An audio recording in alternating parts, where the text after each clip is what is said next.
Today we'll be giving a gameplay overview and review of the game, Vinhos Deluxe Edition, created by Vital Lacerda and published by Eagle Gryphon Games.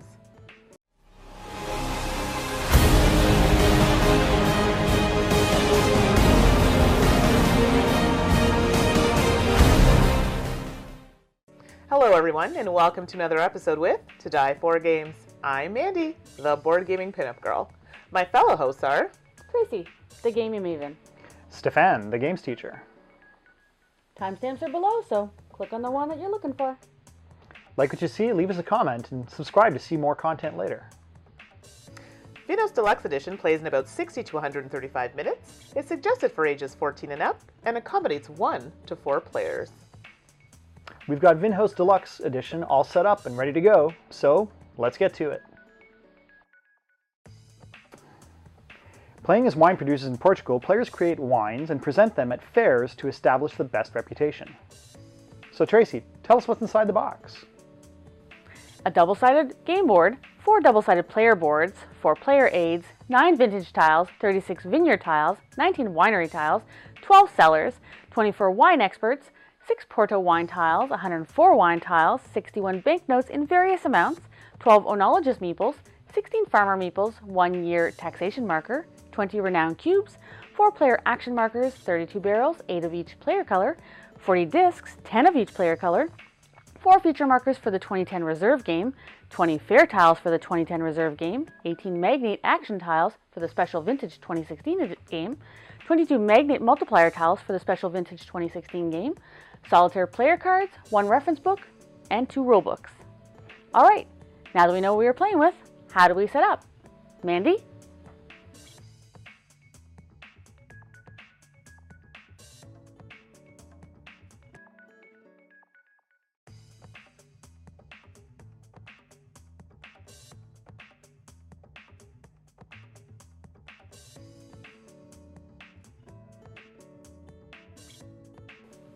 Setup for Special Vintage 2016 game. Place the game board with a Special Vintage 2016 side face up. Players take all the components of their color. Each player board is placed 2016 side face up, 2 barrels are placed on it, and the other 6 are placed 2 on each of the magnet spaces of the game board. Taking 9 discs placed on the leftmost spot of the 5 estates of their board, 1 on the 0 spot of the score track, 1 on the turn order track, 1 on the 0 spot of the wine fair track, and 1 inside the fair track. Shuffle and place the wine tiles and the bagos tokens next to the game board. Shuffle the green magnate cards and randomly place 12 face up on their designated spots.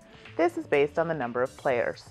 Shuffle the purple multiplier tiles and place face down in a pile beside the board, then place the remaining green tiles on top. Move the 0 vintage tile, shuffle the rest, and place face down in the designated space. Place the enologists, farmers, wineries, and cellars on their spaces on the game board, based on the number of players. Organize the wine experts by their type. Shuffle each pile and place face up on their designated spaces. Organize the vineyards by region, shuffle each pile, and place on their region on the board. Note: depending on the number of players, a certain number of winery regions will be used. Place the Porto wine tiles in the designated region and the renowned cubes on the map area. Place the year track marker on the top leftmost space of the track. Players place their action marker in the center of the quadrille and take a number of bagos depending on their turn order. Now, in turn order, players will select a vineyard from one of the regions, placing a renowned cube on one of that region's spaces. They will also take a wine tile for free equal to the color and number on the vineyard tile. Note: some regions have an initial vineyard bonus. Players place the vineyard in one slot of an estate on their player board and then take the disc from that estate and place it in the region space on the game board. Players also start with 1 magnate action tile, choosing one in player order. Refill once chosen. Now that we're all set up, how do we play? Stephane? There are 6 rounds, and each round represents 1 year. Each year begins with a new weather forecast by flipping up the top vintage tile. Each player will perform 2 actions in turn order, using the following movement restrictions. Players can move orthogonally or diagonally 1 space away for free, or anywhere else for 1 bagos. If there is a tax marker, the player pays the bank 1 bagos. For each player on that space, the player pays them each 1 bagos. There are 9 action spots. Vineyards. There are 2 of this action on the quadrille. The player must purchase 1 or 2 vineyards, taking the top tile from a region, following placement rules on their player board.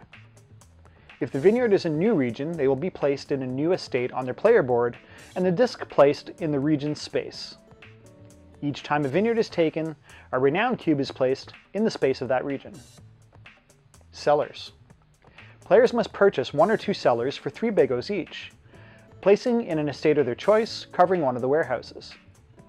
Any wines in that warehouse are moved into the cellar into the appropriate spot. If possible, they will place a renown cube into the matching vineyards region. Wineries. The player must purchase 1 or 2 wineries for 3 bagos each, and places the tiles into the empty estate slot. If possible, they will place a renown cube into the matching vineyards region if there is one.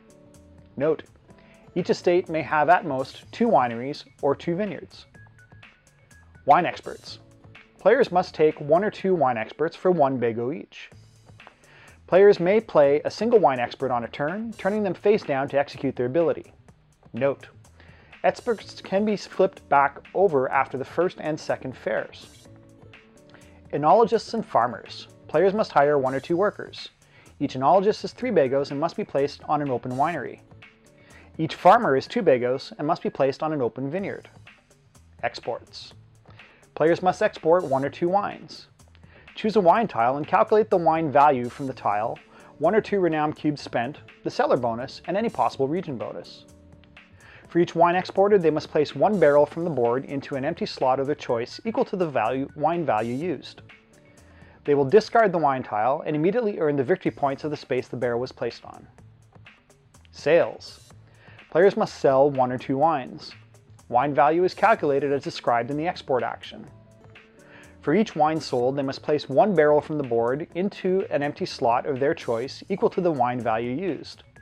They will discard the wine tile and immediately earn the bagos equal to the number of the space the barrel was placed on.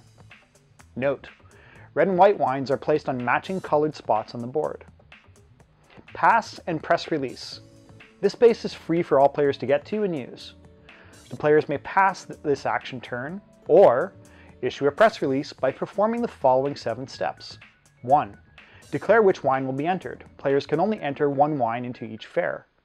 2. Optionally use 1 or 2 renown cubes from the matching region to increase the value. 3. Earn fair points equal to the wine's value. 4. Choose an empty fair booth and place their player's disc onto it, immediately earning the bonus. 5. For each wine expert depicted on the vintage tile, the player may discard a color-matched face-up expert to earn fair points equal to the number of symbols on the vintage tile. 6. Optionally take 1 or 2 barrels from a magnet area where the wine matches the magnet's expectation based on the vintage tile. And 7. Discard the wine tile. After each player has taken 2 actions, there's a maintenance phase. If players have a barrel in the sales area, they must take 1 back to their player board. The final phase in a year is the productions phase, performed in the following steps.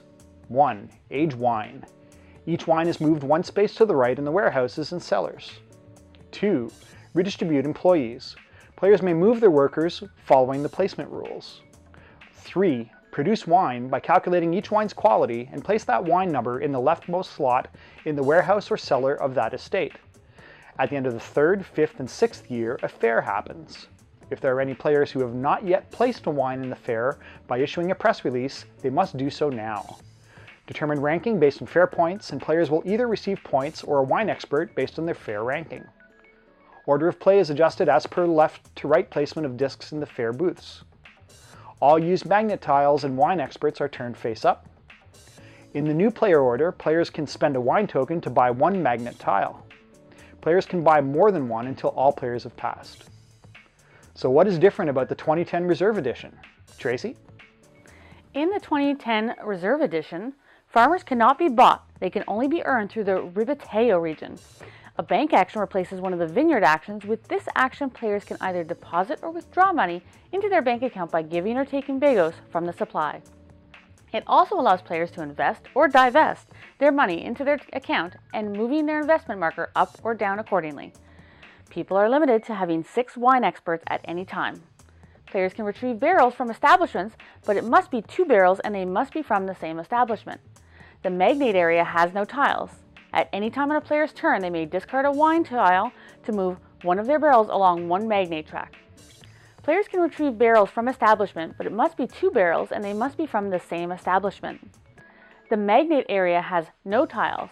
At any time on a player's turn, they may discard a wine tile to move one of their barrels along one magnate track. If the barrel is in an action space, they immediately take that action in addition to their regular turn. If the barrel is in a multiplier spot, they will earn victory points either immediately or at the end of the game. During the maintenance phase, players receive or pay interest based on the investments track and pay salaries to their enologists from their bank account. So, how does the game end? Mandi? In the Special Edition 2016 game, after the third fair, players get one more action and then they will move to final scoring. Players receive victory points for money based on the table on the board, half of the quality of the wine rounded down, majority points for columns in the export section, endgame multiplier tiles. The player with the most points wins. So that is how you play Vinhos Deluxe Edition. So now we're ready to give our review of Vinhos, the Deluxe Edition. So, what'd you guys think? Having the original older edition, I don't know if it's original, but the older edition, I really enjoyed it the very first time I played it. Loved the heaviness, loved the theme, loved everything about it. So I was pretty much expecting that I'd like this newer streamlined version. Nice. I enjoyed this version for the blinged out components. We got the Kickstarter Deluxe Exclusives included in the box. I felt the new gameplay was a lot more streamlined, a little more accessible for people who maybe don't like the heavier games so much. Right. That being said, I preferred the original version, the 2010 version, I guess. If I had to play it over again, I'd play the 2010 version. Right. I also enjoyed this game. I didn't have, the opportunity to play the 2010 or the original version, so I'm basing this really off of the 2016 that came in the edition we got, and I really liked it. It was a smooth gameplay. I would have preferred a little bit more complexity to the game, but I understand that that would have happened had we maybe played with the other side or have added some of the Kickstarter expansions in. So let's get to some of the other details about the game, artwork, and theme. Because the board is got a lot of things going on, you have different parts for the different parts of the gameplay. I liked it. It is, I know a lot of people mentioned muted. I liked that it was a little bit softer because otherwise I would find it too busy. So I kind of liked it. It allowed everything else to kind of stand out. But otherwise it had this similar kind of feel of the old one with a little bit more modernized line work and stuff like that. Yes, I'm a bit of an artist. Okay. And of course the theme is definitely there. You've kind of got like the starting of, getting your grapes in Portugal and then bringing them to the fair to present them. So nice. Yeah, I enjoyed the quality of the art. It's like, yes, it's a little bit understated and muted, but it worked to allow those other components to really pop on the board. And thematically, it's great. It's the production, the entire production and sale, and picture myself at this wine fair in a market or whatever, and it was a lot of fun. Yeah. So I agree with everything they said. Color was a big one for me because I'm like, color, this one, but I understand it. So there was contrast between the pieces and the board. It made sense. So overall, I thought that thematically it worked. The artwork was nice. So quality of components. Compared to the original, which, was still nice, but I found, the pieces were a little bit thinner because it's an older version. This one, especially the fact that it's a Kickstarter, but I think even just the deluxe normal was fantastic. Pieces were really nice, solid. I like kind of playing with them, having them to work with. So. We've come to expect from Eagle Gryphon Games that their game quality is high production values. So I wasn't surprised at the quality of components. They are, high like I expected. It is a step above what we have in the original 2010 edition of the game, I think.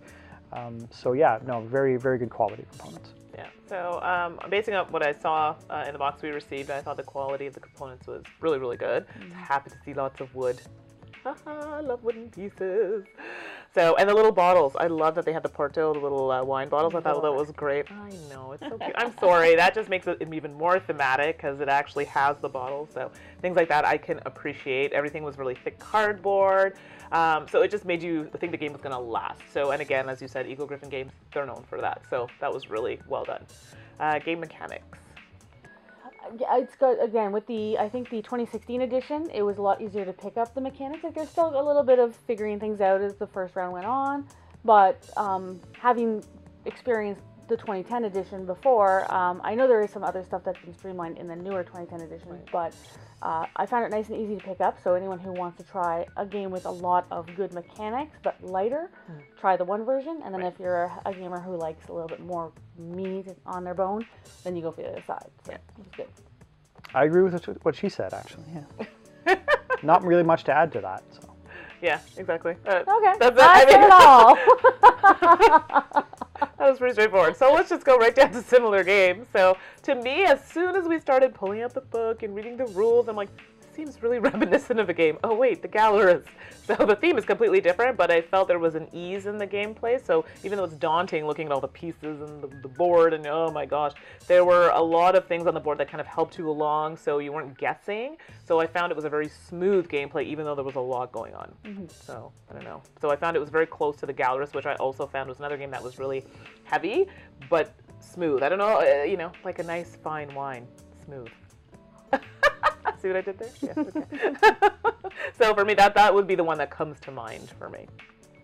For me, it's surprising because it's an engine builder. The one I think of is Russian Railroads. Yep. Again, not at all alike. Game mechanics are actually quite a bit different, but you're working on different components of your project in addition to getting, engineers, which are similar to the wine experts, to kind of help you move along your train tracks. And so you're kind of working towards end goals, and you're using other mechanics to kind of help boost that major mechanic up. So. And of course, it's a winemaking game, so we can't mention this one without comparing it to another winemaking game that we all know and love, Viticulture. So both are games where you produce, it's the entire life cycle of wine production and sales. I think this is a little deeper than Viticulture. Viticulture, I think, is even more accessible than the 2016 version of Vinhos.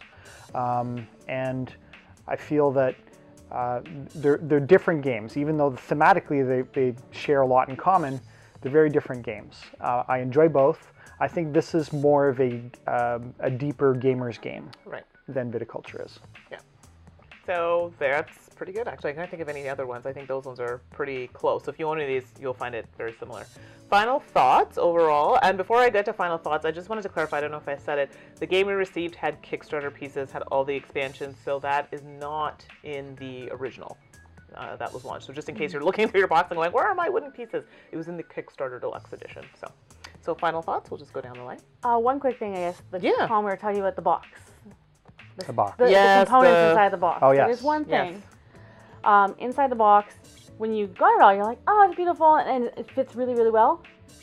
If you can figure out what goes where and how to best organize it. So maybe having some kind of guide to say, like, there's other games that have, like, you have this many pieces, where do you put it all, and properly, so that when you're trying to pull it out, you're going, is this for that edition? Is that for that? Like, that was a little tricky. So if anyone thought of a good way to do that. It's got a nice plastic insert in the box to keep things tidy, but it would have been nice if those inserts had been labeled or detailed in the manual or something to tell you, put these components here, put those components there, because that's where they'll fit best. Otherwise, it's a bit of guesswork, and some of the components are very similar looking, like the different versions of the wine experts. And you're like, is this for the 2010 version, the 2016 version, one of the Kickstarter expansions? I'm not really sure, right? So, I agree. And then also we had heard about the way the box was labeled. There are some sides that do not have the title of the game, so depending on how you store it, you actually won't see it. And I know for a lot of gamers, they like to see all their titles and not have to guess what game it is. So it was interesting that they only had it on, I think it was like the one side or two sides, I think, or something like that. Yeah, and also something I wanted to bring up, we touched on it in the review, but I know you guys played it more the 2010. What were some of the main differences between the two? Because I know people are going to ask. Yes, exactly. The magnate section is particularly interesting. The tiles don't make it easier, but you buy a tile by cashing in a wine token, and you can get extra actions and extra bonuses. it's a lot harder to move along that magnet, and so trying to find the right strategy. So you really got to know the mechanics and what you're doing to kind of work that section much better. Right. The banking mechanic is very, well, there is no banking mechanic in the 2016 version. Now in the 2010 version, there's a bank where you can deposit or withdraw money from the bank. You can spend, contribute to an investment or take away from the investments in order to increase or decrease your residual payments, I guess.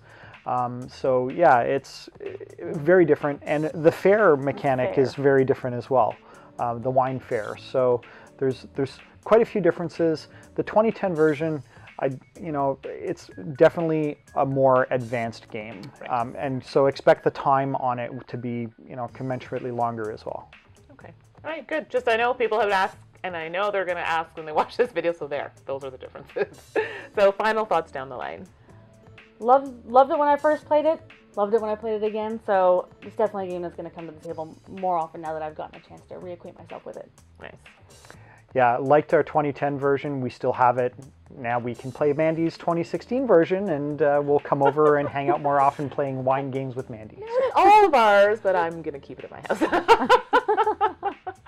So I mean, I agree. I really, really enjoy this game. I don't have the original, but now that I have this, at least I can try the 2010 version. So, and I'm happy with it. So, gameplay, I'm all about worker placement, Euros, any of those types of games. So, we like our heavy games. So, overall, 2 thumbs up for me. 2 thumbs up. All right. So, that's it for today. Anything else you guys want to add? Nope. Awesome. So, we'll see you next time. Bye.